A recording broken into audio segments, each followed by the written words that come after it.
La encarceló el presidente Peña Nieto por oponerse a su reforma educativa. Salió de la cárcel al final del sexenio de Peña Nieto y desde entonces, desde hace 4 años ya, no había opinado públicamente ni de la educación, ni del sindicalismo, ni de la política, los 3 temas de su vida.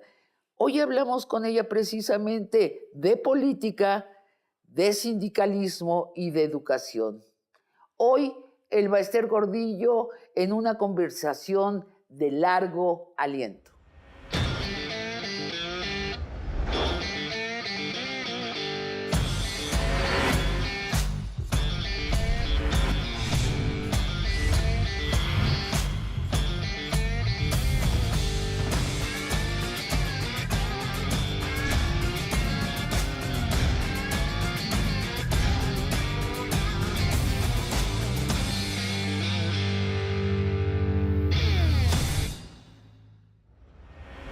Bienvenida a Largo Aliento, Elba Ester Gordillo. Qué maravilla, Largo Aliento. Bienvenida. Gracias. Será una entrevista de largo aliento. Tenemos 50 y tantos minutos para hablar con tranquilidad, con precisión. Siempre es un gusto platicar contigo. Lo ha sido y lo es hoy. Te excarcelaron hace 4 años, Elba. Has guardado silencio en los medios, pero te decides a dar declaraciones públicas por Leticia Ramírez, la nueva secretaria de Educación recién nombrada por el presidente López Obrador. ¿Por qué es tan importante Leticia Ramírez? Me gustaría puntualizar. No fue por Leticia, antes estuve en La Silla Roja, en una entrevista y alguna otra. Y esta vez es más que Leticia porque no creo que sea una cosa personal, ni deba ser. Es el tema que más me ha apasionado en toda mi vida y por el que he luchado. La educación y el mundo laboral, y en particular el CENTE. Pero teníamos a Delfina de secretaria, no te referiste a ella. A Leticia Ramírez sí. Porque ella y yo, Leti y yo, nos conocemos de muchos años atrás.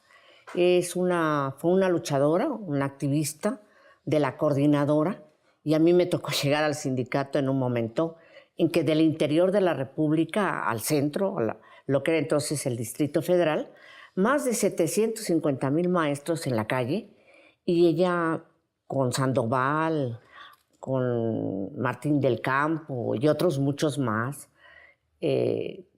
tomaron las calles y lucharon por democracia y más salario.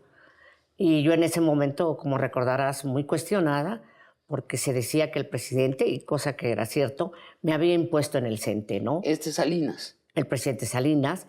Y entonces había un tema, el rezago, la falta de reconocimiento a los maestros, los bajos salarios, cierto, y una crisis gremial impresionante, ¿no? ¿Y la recuerdas a ella puntualmente? Muy puntualmente. ¿Así de importante era Leticia? Más que importante, delgadita, con sus anteojos y aguerrida. Me acuerdo yo que en el edificio de Venezuela tenía que estar toreando a los grupos, tenía que estar esquivándolos porque me querían hasta golpear. Fue un tiempo de extremada intolerancia, de violencia, y yo siempre tratando de buscar diálogo con ellas. Entonces, es la coordinadora con una organización gremial que tenía como prioridad siempre la educación, y en ese momento sabíamos, pero ella tenía razón y otros más, democracia y más salarios. O sea, ella tenía razón en las peticiones puntuales. Así es. Pero sí se enfrentó contra ti, que representabas la imposición de Salinas. No, contra yo que representaba un magisterio institucional, constructor, se quiera aceptar o no, de esto que es México, nuestro país. Ahora, Perdóname, sí. Uno de los constructores, no vayamos a creer que tenemos un ego y queremos que los maestros, no, pero los maestros hemos hecho patria. Ahora, sin embargo, eso se hace 30 años. ¿Ella ya no es de la coordinadora o sí es? Yo pienso que sí, pues los principios se defienden, no lo sé, no podría decir, pero lo que es real es que yo me quedé en la escuela, en la lucha de los maestros, y ella se fue a la política, a la administración. Ella se fue a la administración pública y se volvió claramente obradorista. Lleva 30 años en el equipo de López Obrador. La pregunta es, ¿la coordinadora trascendiendo el nivel personal, la coordinadora y el CENTE no están listos para conciliar? Ojalá, nada me daría más gusto. Ellos lo saben, y Leticia en particular.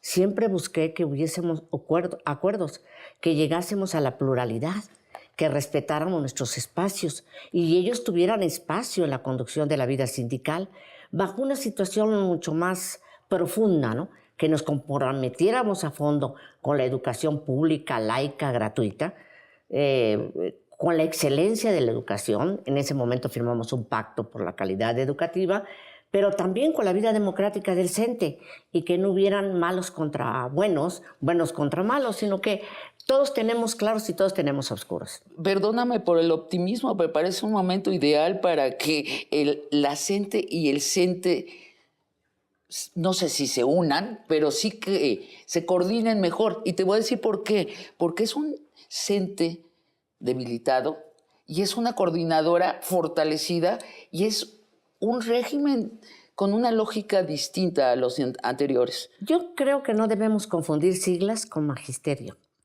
La CENTE sigue siendo lo que sea. Yo creo que Oaxaca, en el caso del secretario general de las 22, ha sido más flexible, preparado, sí, ¿no?, para negociar con el gobierno, y eso me parece que es excelente. Y el CENTE agachado, omiso, desfigurado. ¿Tu CENTE? El CENTE de los maestros también. Sí, el claro. CENTE de la vida institucional, el CENTE preocupado por la educación, el CENTE que buscaba negociaciones sin pintarrajear ni cerrar calles, y que contra eso había que luchar, ¿no? Claro. El CENTE que propuso carrera magisterial, el CENTE que propuso desempeño docente, el CENTE que propuso el Instituto de Evaluación. Pero debilitado. Sí, estamos... Hoy, no, pero ese CENTE no existe hoy. Sí. El CENTE de hoy se acomoda a donde le conviene y se subordina, se peda, no el CENTE, el líder del CENTE, líder entre comillas. ¿Se acomoda? Se acomoda. O sea, y no lucha por los trabajadores maestros, ni por la educación. ¿No? No, yo creo que está luchando más los otros. La coordinadora. Claro. Fíjate cómo hay que reconocerlo. Es la vida, es la evolución. Le decían a Mao, ¿cómo va a ser el mundo en 20 años? Decía, lo que es seguro es que no sabemos. Así es. ¿No? Eso es entender lo que es la dialéctica. Déjame detenerme un poco en la figura de Leticia, porque a ti te toca también, te debe recordar cosas, la misoginia desatada contra Leticia Ramírez y el clasismo desatado. Yo te nombro, tú los conociste, y los conociste en buena medida en esta sala, en el despacho presidencial. Trataste también a secretarios de educación aquí, para llegar a grandes acuerdos. Emilio Chofet, Alonso Lujambio, Aurelio Nuño, Esteban Moctezuma, ¿qué tenían ellos que Leticia Ramírez no, además de ser ellos hombres, blancos, de corbata, de cuna rica? Buenos hijos del patriarcado, Elba Ester. ¿Tú has visto cómo han golpeado a Leticia Ramírez? Mira, yo creo que Leticia y yo tenemos algo en común. El aula, y eso hay que reconocer. Así es. Yo fui maestra en Nezahualcóyotl, pero antes fui maestra en la Reinsar, en Chenaló, allí en Chiapas, en la Sierra, estuve en muchos lados, y en la Ciudad de México, siempre en la capital, ¿no? En el Distrito Federal. ¿Tienen común que son en una mujeres? Lucha. No, pero yo soy de las que está, y lo vi de una filósofa feminista muy importante. Cuerpo no hace defensa de género. Ok. ¿Sí? Y lo creo. O sea, ¿tú crees? A veces en cuerpo de mujeres hay rudeza tremenda. No, la podemos buscar, ahí está la tache. Y misoginia. Claro. Sí. Y hay generosidad también. Sí. Indira Gandhi, ¿no? Es otra Así que podríamos hablar, y hoy las hay. No, el tema es ese machismo ancestral, esa actitud de dominio y de poder que era solo para los hombres. Y que me da mucho gusto que gracias al nivel de escolaridad de las mujeres, a que hemos generado mayor solidaridad, hoy decimos, mujeres sí, que tengan capacidad, talento, compromiso con el país, que venga de la cultura del esfuerzo. Y en ese sentido, yo creo que Leticia lo menos que se merece es el derecho a duda, porque todos evolucionamos. Evolucionó ella, evolucioné yo en nuestros espacios. ¿Por qué no llegar a coincidencias?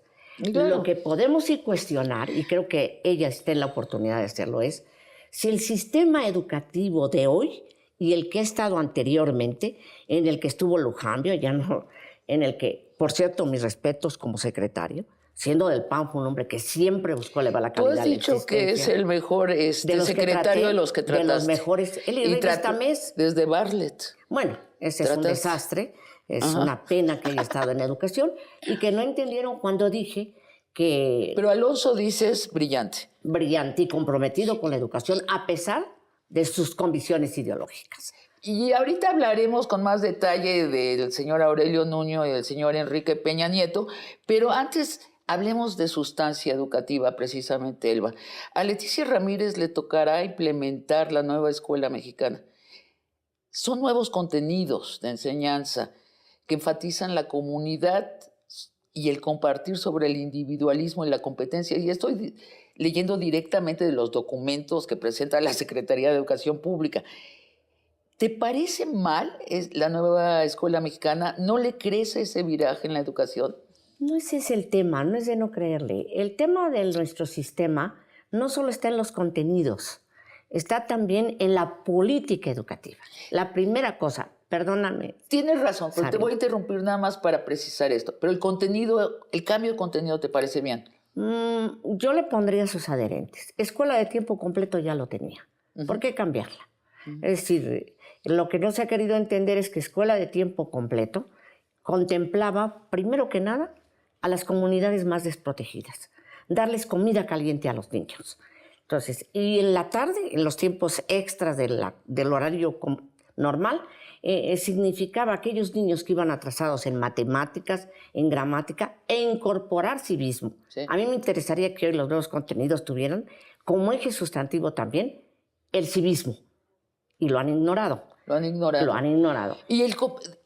Pero te voy a insistir, este contenido de izquierda, enfatizar la comunidad sobre el individuo, enfatizar lo nacional, no borrar lo global, pero sí regresar a pensar que estamos en México, ¿te parece mal? No, a ver, no, ¿por qué? Te voy pero a decir. Dices no es suficiente. No, ¿sí? Claro que no. Y además no tiene que tener tendencias grupales, ideológicas.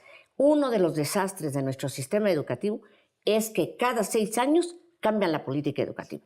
Uno de los desastres y decisiones políticas en los gobiernos ha sido, yo te preguntaría, Sabina, ¿cuántos secretarios de educación ha habido en este gobierno? ¿Cuántos llevamos? Con ello van a ser 3. ¿Así 3? Bueno, pero 3. Revisemos con los gobiernos anteriores. Llegaron hasta 6 en un sexenio. ¿Sí? ¿Sí o no? Cambian y cambian y cambian. Entonces las políticas se interrumpen. Sí. Las políticas no llegan al objetivo que se quiere. Y los cuadros interiores, que tú conoces muy bien, de la Secretaría, ¿no sostienen a la Secretaría? No, porque llegan los afines ideológica y políticamente a los intereses del sexenio en turno o del secretario que está. Se ha burocratizado. No es un tema ideológico, los maestros somos nacionalistas y tenemos una perspectiva hoy de que el mundo global, la aldea global, ya está, que hay un quiebre civilizatorio, nos guste o no. Esto, las tecnologías, los nuevos sistemas de comunicación irrumpen, las relaciones humanas son otras. Solo ideologizar, solo dar contenidos, conocimientos, no. También tenemos que dar deporte, recreación, cultura. ¿No? Cultura. Y yo insisto, hoy la escuela debe ser el detonante social, el cohesionador de comunidad. Y en eso sí coincido. Entonces, si esa escuela cohesiona a la comunidad, qué bueno, pero ya lo sí escuela de tiempo completo. Participaban los papás, los maestros y los alumnos. Ahora, a ver, esto en corto la exsecretaria de Educación me dijo, la escuela de tiempo completo está. ¿Es mentira que desapareció? Entonces, ¿para qué le cambiaron el nombre? Yo digo, si algo está bien, ¿por qué no lo valoramos? Y si algo está mal, lo corrijamos. Mira, ¿quién debe tener la agenda educativa? Primeramente que nada, ser eso, un detonante cuestionador y componedor del tejido social. Estamos en crisis. ¿Y quién debe de tener la agenda para que no cambie cada 6 años, peor, cada 2 años? Que no sean políticas públicas educativas de sexenios, exacto, sino que tengamos un proyecto de largo alcance. A mí me hubiera de largo aliento. De largo aliento, perfecto. Pero esa corrección la acepto. Pero ¿dónde debe de estar? ¿Quién debe salvaguardar ese proyecto? Mira, el primer valor que tenemos en la Constitución y del que yo estoy muy orgullosa es el tercero constitucional. Yo creo que ese es un decálogo, es un código ético que debemos hacer valer. Una educación laica, gratuita, de excelencia para todos y todos los mexicanos, de educación preescolar, inicial, hasta educación superior.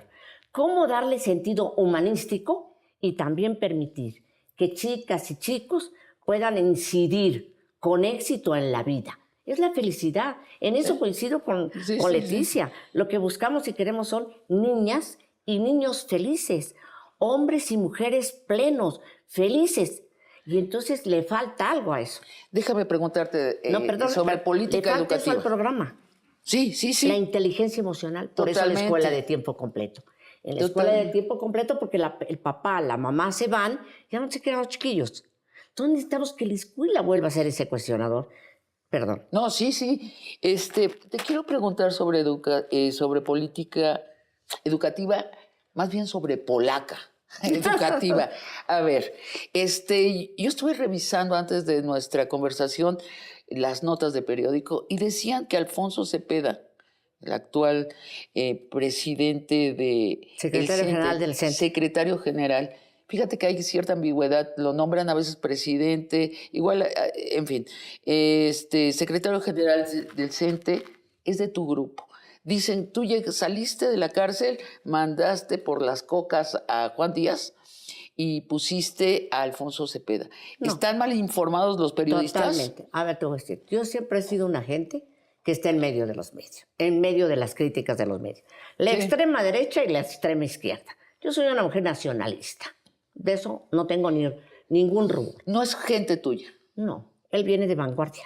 Y Juan Díaz también venía de vanguardia. ¿Y no te gusta lo que está haciendo por lo que has dicho? No, él ya se había ido del sindicato. ¿Por qué está haciendo Cepeda que no te gusta? Pues no tiene una voz, es decir, no he oído ni siquiera públicamente de una propuesta educativa del CENTE. Mira, yo le digo al señor presidente, y lo hago con todo respeto, pero con toda claridad, sí democracia sindical en la elección de los dirigentes del CENTE, pero de veras, que sea como tal. Cuestión que no se está dando. 2. A ver, ¿Cepeda de quién es? Es el del CENTE, pero... Sí, yo sé, pero ¿quién lo puso allí? Dices, no hubo democracia. Yo no, ni yo puse a Juan.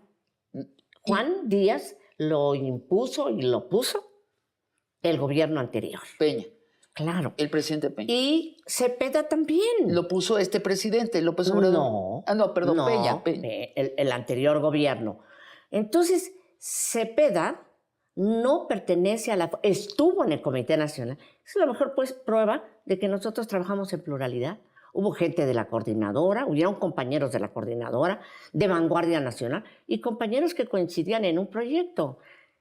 Te voy a hacer una larga pregunta y te pido un sí o un no. El Peña Nieto quería hacer una reforma educativa. Tú te opusiste y por eso te encarceló. Vamos a hablar de eso en el siguiente bloque, pero antes solo te pido esta precisión. ¿Quién te sacó de la cárcel fue el presidente López Obrador? No, la ley. Vamos a una pausa y volvemos. Loret de Mola fue el vocero mediático de esa llamada reforma educativa. Siempre fue el enemigo de la educación pública.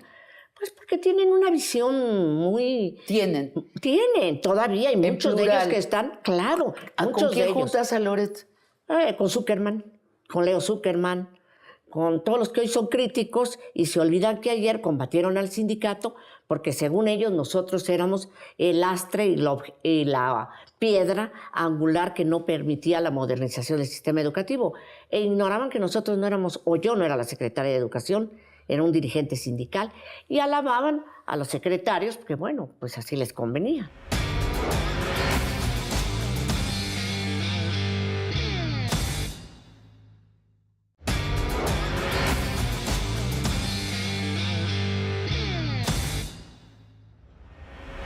Elba Ester, Peña Nieto te cita y te dice, vamos a cambiar las cosas en la educación. El gran cambio es que vamos a evaluar a los maestros y vamos a despedir a los que reprueben la evaluación.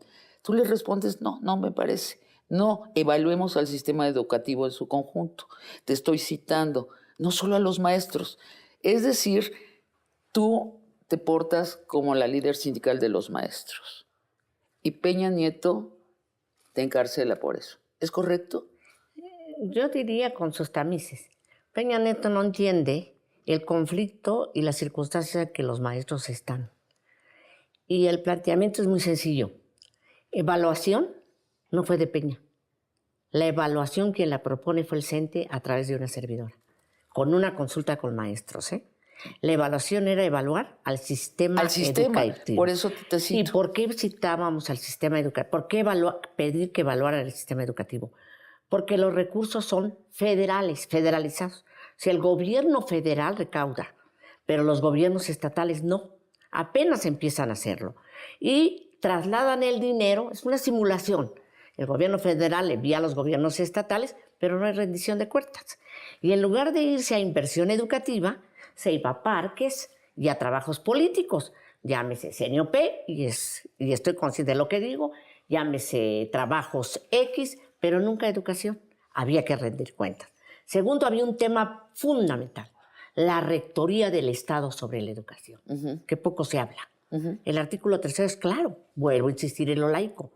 Entonces, ¿qué sucedía? Que cada gobernador, precisamente con el secretario entonces de Educación, Chaufet, había metido unos contenidos donde, olvídate, el Estado de México, Toluca era lo máximo, ¿no? Y los echamos para atrás.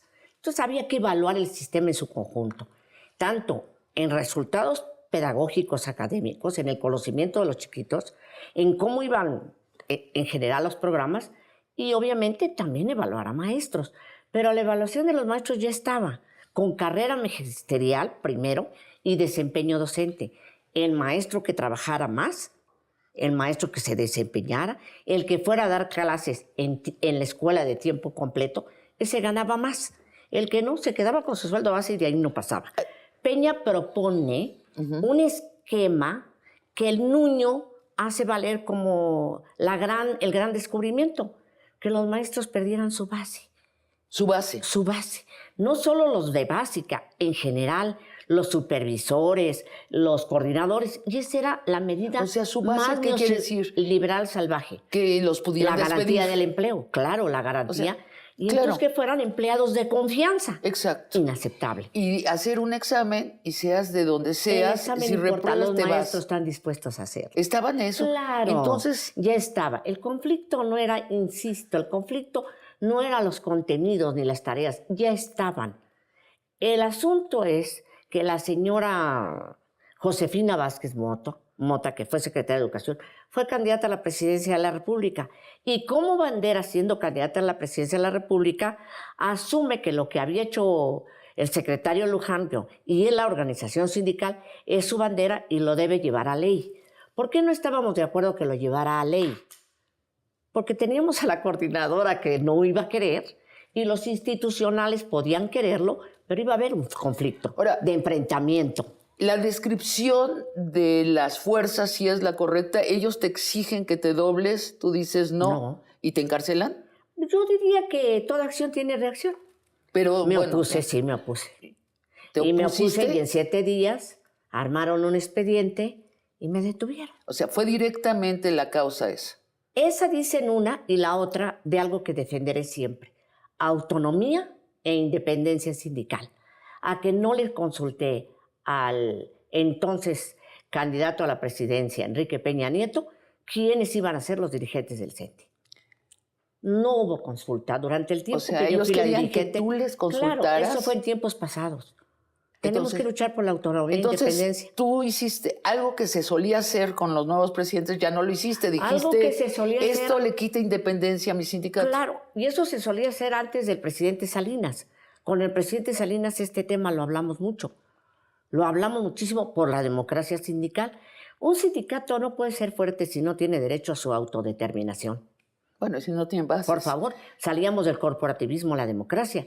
Segunda, la otra parte que me parece medular, un sindicato que no tiene derecho a huelga, pues le están conculcando su derecho más profundo. Claro, porque si no tenían base no podían irse a huelga. Entonces hoy hablan de una reforma laboral y no contempla que hay apartado A y apartado B, trabajadores de primera y trabajadores de segunda. Déjame preguntarte, Loret de Mola. Loret de Mola fue el vocero mediático de esa llamada reforma educativa. Siempre fue el enemigo de la educación pública. Pues porque tienen una visión muy... Tienen, todavía hay muchos de ellos que están, claro. ¿Con quién juntas a Loret? Con Zuckerman, con Leo Zuckerman, con todos los que hoy son críticos y se olvidan que ayer combatieron al sindicato porque según ellos nosotros éramos el lastre y la piedra angular que no permitía la modernización del sistema educativo. E ignoraban que nosotros no éramos, o yo no era la secretaria de Educación, era un dirigente sindical, y alababan a los secretarios porque, bueno, pues así les convenía. Y cuando hablo que la educación... A ver, ¿hay algo de clase? Sí, claro, de clase y de machismo, indiscutiblemente. Yo me encontré en medio de las dos corrientes, insisto, en los neoliberales salvajes y en los de izquierda radicales. Y no es fácil conducir una... Y siendo mujer, bonito. Déjame darte mi relato como mujer, como persona de izquierda. Yo creo que hubo un elemento clasista que pervive, por cierto, muy tremendo en esa reforma de Peña. Peña y su secretario de Educación, Aurelio Niño, se portaron como los niños ricos que toman posesión de la mansión de sus papás. Y dicen, a ver, los mozos, las sirvientas, los choferes, los vamos a evaluar, y nadie tiene plaza segura, se me van los que no den el ancho, no se responsabilizan de la formación de los maestros, no les dan elementos de crecimiento a los maestros, no aprecian al maestro per se, no toman en cuenta a los maestros que caminan 1 hora para llegar a un potrero y que tienen que dar clase a los niños de todo el potrero y que hay niños de primero de primaria a sexto de primaria bajo el mismo tapanco. No, eso no existe. Si hubiera tapanco. Bueno, sí, nosotros hicimos una exposición. Que son los que alfabetizan a esos niños. Tal vez no les enseñan las raíces cúbicas, pero sí les hacen leer y escribir. Esos maestros quedan totalmente fuera del esquema. Yo sí me enojé, yo en su momento escribí que esto era una visión clasista. ¿Crees que esto pervive, se anuló en este gobierno esta visión clasista? ¿Cómo lo ves? Yo creo que la educación debe ser un instrumento para conciliar, para pensar en el conocimiento, pero también para la convivencia humana, para el respeto a los demás. Yo creo que todavía nos falta mucho por hacer. En este gobierno particularmente, a mí no me convence con claridad que tenga un proyecto de largo aliento educativo. Seguimos respondiendo a coyunturas, a requerimientos coyunturales, insisto, y falta mucho por hacer. Te voy a preguntar más sobre la reforma actual educativa, pero quiero hacerte preguntas más sobre Peña, pocas más. Peña ha dicho que el mayor error que cometió en su sexenio fue encarcelarte. Lo ha dicho. Tu sindicato había trabajado para que en el 2012 Peña ganara en las urnas. Fue aliado del peñismo. Llegado el 2018, el CENTE trabaja para que López Obrador gane en las urnas. 2 millones de maestros organizados cuidando casillas, haciendo propaganda. ¿Para que gane el presidente Andrés Manuel? No. ¿No? No. Cepeda, son las incongruencias de esto. Cepeda trabajando para que ganara Mitt en el PRI. Cepeda. Y nosotros, poquitos, no hablo de grandes, nosotros sí, con la esperanza de que ahora sí hubiera un cambio sustantivo en el tema educativo y en la democracia sindical. ¿Quiénes nosotros? Algunos compañeros maestros que me siguen, con los que puedo hablar, sí trabajamos para que ganara el presidente Andrés Manuel, muy, muy modestamente. Desde antes queríamos hacerlo, pero pues las circunstancias no lo permitían. Bueno, yo te entrevisté en el 2006. ¿Te acuerdas? Así es, y dijiste, yo fui con López Obrador y le dije, los maestros te apoyamos, vamos a cooperar para que ganes en las urnas. Se lo mandamos decir, le mandamos documentos y no todo. ¿Te lo aceptó? Nunca, no quiso. Pero en el 2018 sí. No, no fue él. No Sería fue injusto, no, ni lo pidió. Fue a través de Julio Scherer, con el que hablamos. Yo acababa de salir de prisión. Y la verdad sí, pues eran muchos estados de ánimo. No es fácil. Eran muchos. Y sí vimos una esperanza, algunos, de incursionar en eso. Puedo decir con satisfacción que trabajamos muy fuerte en Veracruz, por ejemplo. Contribuimos y en algunas partes muy modestamente, tampoco estoy hablando. Pero en ese momento Cepeda y el CENTE estuvieron con MIS y se devoraron a un partido que, es cierto, nunca lo he ocultado. El gremio se dedicó a construir con maestros y con padres de familia y con la sociedad Nueva Alianza.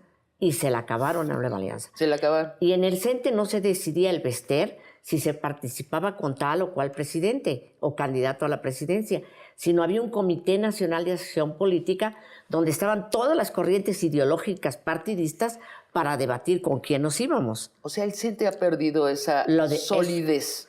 Eso lo mandaron a la basura, al bote, y ya no se ejerce. Hoy tranquilamente sale Cepeda y dice que va a apoyar a fulano de tal, y se olvida que en el comité político se tenía que someter a quien se apoyaba. Claro, bajo dos premisas. Fíjate. Y los maestros no hacen caso del todo, ya. Los maestros votan por quien quieren. Así es. Los maestros, nosotros podemos sugerirles, impulsar, en razón del compromiso con la materia educativa y el compromiso con la reivindicación de los trabajadores. Si alguna virtud tiene Leticia, perdón que vuelva a eso, es que conoce las carencias de los maestros, sabe en qué condiciones está la infraestructura escolar. Su reto es fenomenal. Qué bueno que sume, pero ojalá no olvide que la causa fundamental es la educación como herramienta, como instrumento, como factor de la gran transformación social con equidad y justicia de México. Y si habla con el Bester, Leticia, ¿con quién está hablando? Con una maestra. Con una maestra, sí, no más, y una mujer. No menos. No más ni menos. Le voy a preguntar sobre la reforma de la educación en curso hoy y también de tus años en la cárcel, pero por favor luego de una pausa. Yes. A ver, hay quien dice que ni siquiera estuviste en la cárcel. Eso es falso. Que estuviste en la enfermería luego. Estuve y luego en un hospital, de la Ciudad de México, en el Dalinde. No, a ver, no, nunca. Estuve en Santa Marta. De Santa Marta me fui a Tepepan. No estoy para contar enfermedades porque no me gusta, pero sí he tenido problemas de salud serios. Pero no estuve en un lecho. Yo puedo decir que me pasé, y si no lo demuestro, yo ya esté en seguridad y lo puedo decir, más de 3 años sin ver el sol, sin ver llover, sin ver la luz. El sol. Ni siquiera 10 minutos en la celda. En un cuarto.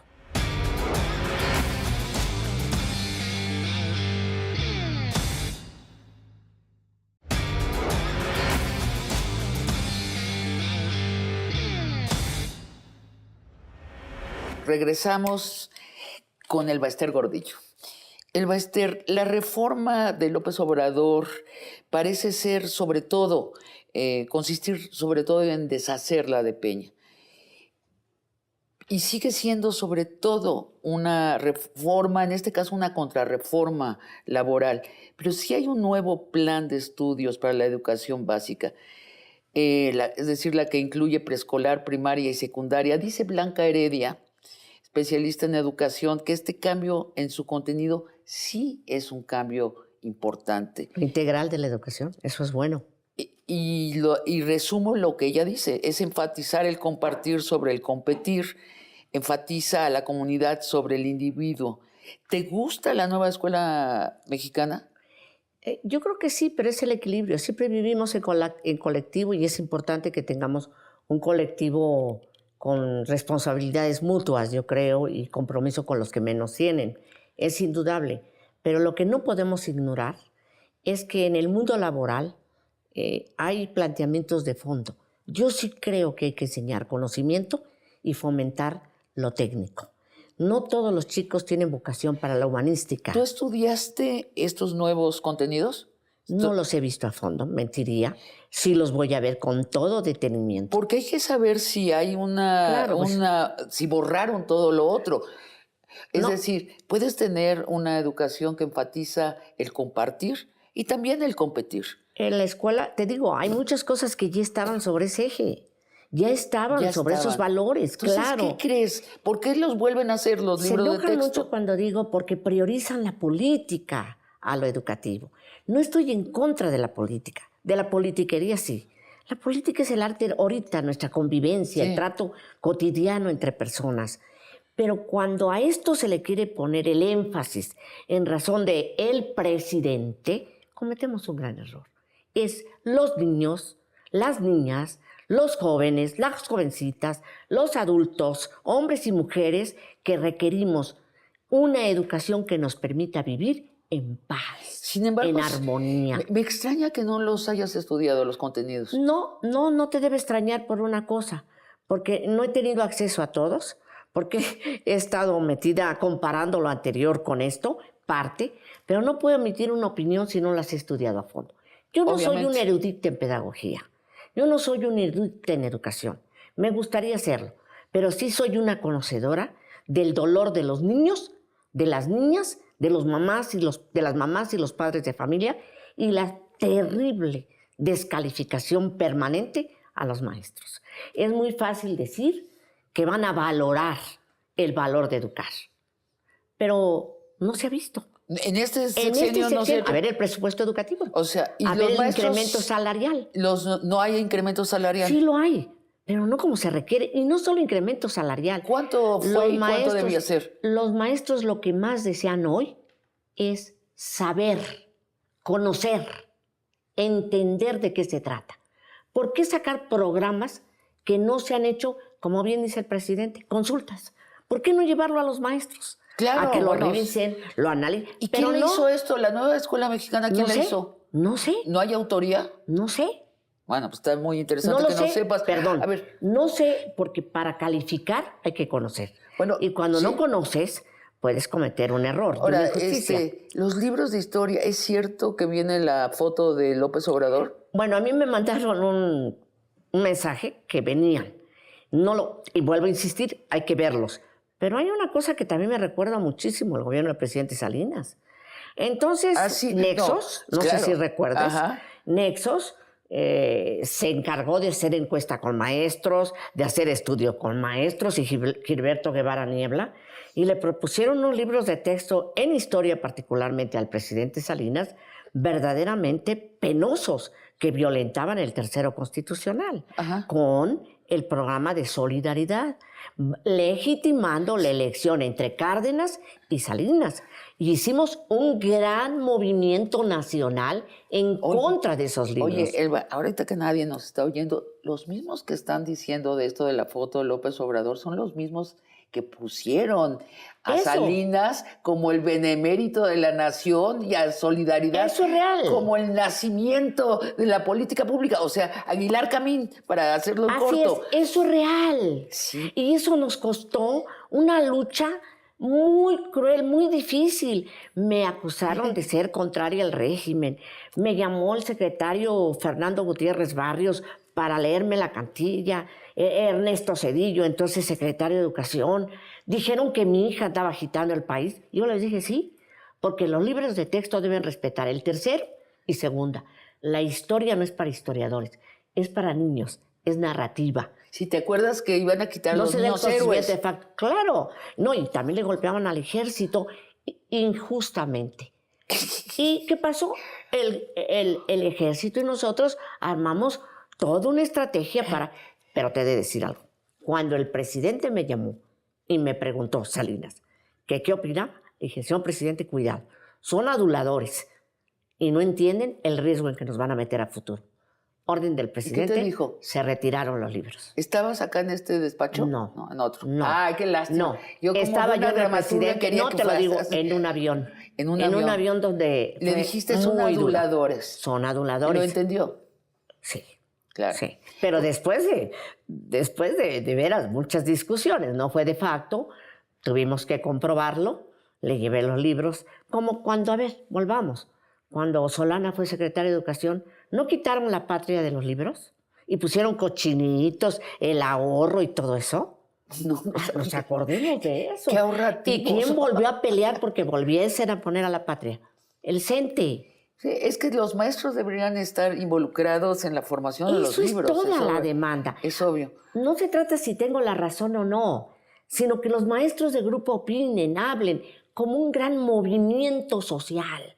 Y también los empresarios, no hay que excluirlos, porque necesitamos que los muchachos incursionen a fuentes de trabajo donde ganen lo que legítimamente corresponde a sus conocimientos y a sus facultades. Se nos está acabando el tiempo y sí quiero entrar en lo anecdótico histórico. esto ya es parte de nuestra historia reciente. Cuando te pedí esta entrevista me dijiste que los años de la cárcel te sirvieron para relajarte. Sí, para reflexionar, para pensar en lo bueno y lo malo, para no andar a mí nunca me escucharon a nadie que yo saliera a decirle a los maestros que me defendieran o me protegieran. No por compromiso con un presidente, con compromiso por los niños y los jóvenes. Me pueden acusar de lo que gusten, siempre me han tenido por misoginia, o sea, no tenía por mucho machismo, que hacer. pero también porque, mira, no por aceptaban. Primera vez en muchos años de tu vida. Pero además hubo mucho que hacer. Cuidar enfermos, hacer rompecabezas sobre arte, que me gusta mucho. ¿Dentro de la cárcel? Allí, con las internas, aún con los custodios que tenían calidad humana, a ver mi salud, a disfrutar de mi hija mis hijas cuando me llegaban a ver, de mis nietos, a descubrir el auténtico amor, a entender que no todo estaba cerrado, que había gente buena. A ver, hay quien dice que ni siquiera estuviste en la cárcel. Eso es falso. Que estuviste en la enfermería luego. Estuve en un hospital, sí. En un hospital de la Ciudad de México, en el Dalinde. No, a ver, no, nunca. Estuve en Santa Marta. De Santa Marta me fui a Tepepan. No estoy para contar enfermedades porque no me gusta, pero sí he tenido problemas de salud serios. Tuvieron que operarme estando allí. Hubieron varias cosas serias. Pero no estuve en un lecho. Yo puedo decir que me pasé, y si no lo demuestro, yo ya esté en seguridad y lo puedo decir. Más de 3 años sin ver el sol, sin ver llover, sin ver la luz. Ni siquiera 10 minutos en la celda. En un cuarto. ¿De qué tamaño? No puedo medir los metros. Pero de ese lugar hice un lugar bello. Lo arreglé. Mis rompecabezas. Hice un lugar de valorarme, de amarme, de que quien me fuera a ver. Sí, yoga. Y ese lugar que era para mí. Pudieron encarcelar el cuerpo, pero no el pensamiento. Pudieron encarcelar mi salud, muchas cosas. Pero me rebelé a ello, me cuidé, me atendía, tuve un gran médico, el doctor Ballicer. Más adelante el doctor Becerra, que me salvara la vida. Tuve amigos, amigas, presas. Murieron, algunas estando adentro. Es muy fácil hablar hoy de eso. Casi no me gusta. Creo que decirte que eres la única con la que lo hablo. Porque eso está cerrado. Yo no me voy a atar al pasado, ni en lo bueno ni en lo malo. La vida es hoy y quiero ver hacia el futuro. Hay mucho que hacer. Lo que sí puedo decir es, Peña, no cancelaste mi vida. Menos tu secretario de Educación. Hay mucho por hacer. Pobre gente. Si dice que se equivocó, él lo dice. Yo lo que le digo es que soy una mujer íntegra y comprometida con mi país y que estoy orgullosa del Bester. Perdiste a Mónica en esos años, tu hija. Fue muy duro. Sí, y creo que eso es lo más miserable que pasó. A veces uno dice que no hay que vivir con complejo de culpa, ¿no? Pero muchas veces pienso que si a mi hija, si no me hubieran detenido de la manera tan infame, el cáncer no hubiera... Prendido en ella. No hubiera... ¿Qué sufrimiento piensas? El cáncer se le fue al cerebro por cosas nerviosas. Mónica sufrió mucho por mi detención. Mónica fue la que buscó el abogado. Mónica conseguía recursos para que su madre tuviera que comer. Eso no lo juzgo yo. Debe haber un ser supremo, debe haber la energía, deben haber muchos chiquillos que lo juzguen. No quiero quedarme con esa amargura. A Mónica no le gustaría. Y luego te casaste. Sí. Con tu abogado. O sea, de veras quieres tener a tu abogado cerca, ¿no? Está cerca. Junto a ti en la cama. Está cerca, en la cama. Y en la cama y en el apapacho cotidiano y comiendo y peleándonos cuando no estamos de acuerdo. Tiene su manera de pensar. Nunca me ha dejado sola. ¿Y lo conociste en la prisión, en esos bretes? Gracias a él, con lecturas, leíamos novelas históricas, leíamos cosas, escuchábamos música, Más bien, más que leerlas, me llevaba libros y más adelante los leíamos cuando nos veíamos. Oye, y más joven que tú. Eso es ser optimista. ¿Quién dijo que la edad no, define yo no digo, es un hecho, la vida? Es un objetivo. La maravilla de él es que más allá de lo que tenga estas carnes ya grandes y maltratadonas por muchas cosas, por la biología, en mí existe una persona que lo ama, lo respeta, lo admira. No me hubiera casado con una persona que no respetara y admirara. Muchas veces tuve proposiciones de matrimonio y nunca las acepté. Y esta fue una oferta de matrimonio porque siempre me lo pidió en condiciones de no la maestra del vestir, en condiciones del vestir, la que es maestra indiscutiblemente. Y vamos a otra de los aspectos conocidos de ti como personaje. Eres una mujer rica.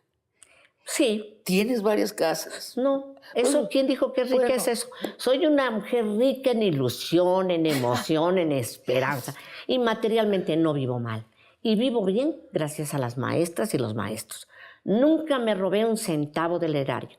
Nunca hice negocios con ningún gobernador ni nada. Y ahí están, que lo digan. ¿De dónde viene el dinero? Del trabajo. Fui mesera. Y también algo que no quieren aceptar. Fui hija de un cacique, nieta de un cacique. Nieta de un cacique que vendía alcohol, que tenía ranchos, de un fabricante de alcohol, de un hombre con bastante ganado cebú y todo, que se lo acabaron mis tíos por ignorantes.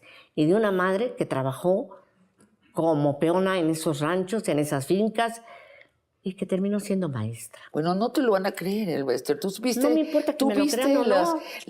Los esquemas que hacían. Pero ese es el problema, me lo creo yo, lo sé yo. Imagínate, ese es un drama. Siempre queremos que la gente nos legitime y crea lo que quiere creer. ¿Sabes? Los impulsores de este escándalo de que si yo bla bla y blu blu, fueron esos que hoy combaten al presidente Andrés Manuel y los que hoy lo siguen. No lo entiendo. O sea, los mismos. Los mismos. O sea, los que te... Cuesta mucho hacer. Cuesta mucho hacer. Cuesta muchísimo ser congruente, no hay duda. Pero los mismos que ayer estaban en la coordinadora diciéndome mil vituperios y medio, descalificándome, igual los de la derecha extrema, ¿sí? Estos pues siguen ahí en su posición.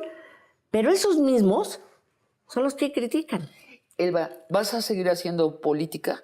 Voy a seguir haciendo lo que mis convicciones marquen, con el instrumento, con el oficio que tengo. Me gusta la política. En el sector educativo. En la lucha social. En la lucha social. En la bandera educativa, sí. ¿Y en la bandera educativa? En la bandera educativa. ¿Vas a hacer un partido? No, vas a opinar. Voy a opinar, voy a hacer que muchos compañeros opinen. Yo sigo comprometida con la causa. Esto se acaba hasta que se acaba. Hasta el último día de mi vida voy a defender dignidad de los trabajadores de la educación y una educación pública de excelencia, con sentido humano, de equidad para los niños y jóvenes. En todo. Nadie me coartará ese derecho. Me lo gané a pulso. Gracias por esta conversación de largo aliento. Largo aliento para nosotras también, porque buena faltase. Gracias. Hace falta conversaciones de largo aliento. Claro. ¿No? De esperanza. Todo a bote pronto. Es que el ambiente está tan enrarecido pero somos factores todos. Es un golpeteo. Así es. Paz, porque hay que formar ciudadanos, ¿no? Y nosotros tenemos un compromiso. Y amigos y amigas, los espero el próximo jueves para otra conversación de largo aliento.